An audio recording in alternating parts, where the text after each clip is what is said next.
गुन गोनां सोलोंथाइ लानायाव बिजोङा फेक्टर नङा। बर' बिजोङाव फरायनानैबो दिनै गोजौ थाखोनि गोबां अफिसार जानो हालांनाय बिदिन्थि दंसै। दिनै बेबादि गोनां बाथ्राखौ बुंदों मिरु एबसुनि गाहाय नेहाथारि कनिन्द्र बसुमतारिया। फरायसाफोरखौ बरायनाय समाव मिरु एबसुनि गाहाय नेहाथारि कनिन्द्र बसुमतारिया बिजोंखौ लानानै ओरैबायदि बुंबावदों, इंराजि बिजोङाव फरायनायाल' जुदि डक्टर इन्जिनियार जानो हायोमोनब्ला अब्ला दिनैसिम बर'फोरनावबो गोबां डक्टर इन्जिनियार ओंखारनांसिगौमोन, नाथाय दिनै बेफोरबायदि गोबाङै ओंखाराखिसै होननानै बुङो। दिनै अदालगुरि जिल्लानि नोलोबारि दख'रा एबसुआ आदब आरो गुन गोनां सोलोंथाइनि मावथांखिखौ बिथा खालामनानै बर' बिजोङाव फरायनानै मेट्रिकआव सेथि थाखोआव उथ्रिसार जानो हानाय फरायसाफोरखौ मान बावो।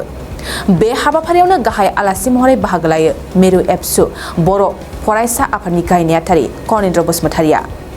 बिथाङा मेट्रिक आनजादाव उथ्रिसार जानाय साफ्रोमबो फरायसाफोरनिसिम गाहाम हामलायथि बावनायजों लोगोसे गोलाव समनिफ्रायनो एबसुआ गुन गोनां सोलोंथाइ आरो बर' बिजोंनि सायाव खामानि मावनायनि सायाव गुवारै बिबुंथि लाखियो।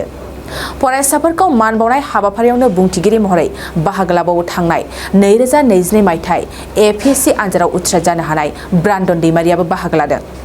बेजों लोगोसेनो माननि आलासि महरै मिरु एबसुनिफ्राय नेहाथारि आनन्द दैमारि, बुंथिगिरि अबिद नार्जारि, सुबुं फोनांजाब नेहाथारि बिरखां नार्जारि आरो अदालगुरि जिल्ला एबसुनिफ्राय गोबां दैदेनगिरिफोरजों लोगोसे फोरोंगिरि, धोरोमारि आफादफ्रा बाहागो लादों।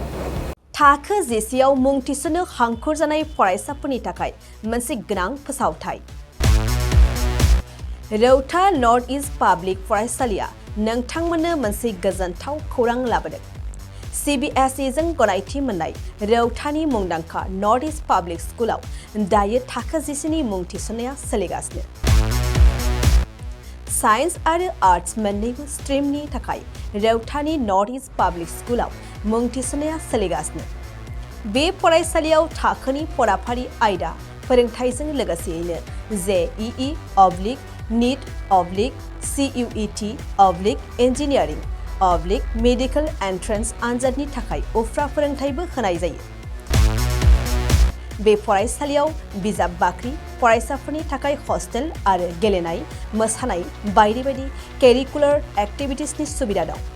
गोसो गुदुं फरायसाफोरा दिनैनो दानो नैबे मबाइल नम्बर 8638605769 नङाब्ला 9435184298 आव थोंजों सोलोंनो हागोन।